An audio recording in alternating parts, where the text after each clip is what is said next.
азыркы мыйзам кабыл алынса, мен үй бүлөлүк кодексти карасам, жакын туугандары дегенде бул ата энеси, балдары, бир туугандары жанагы кирип атат да.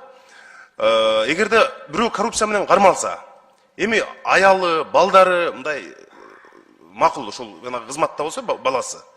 Бирок ушуга эми бир тууганы чоңойду мисалы, ал өзүнчө болуп кетти дем, бир канча жыл мурун өзүнчө үй бүлө болуп кетти, эме болду.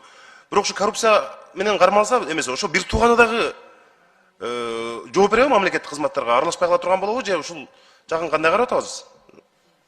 Ушул суроолор уже бир нече депутаттардан берилди. Мен ушуну дагы бир сыра карап чыгайынчы бир туугандары боюнча. Бала чакасына биз сөзсүз түрдө ошону колдонушубуз керек. Себеби дегенде баягы коррупционер баласын ойлоп деле, кызын ойлоп деле, ойлоп деле мындай аракет кылбай калабы деген үмүттө да.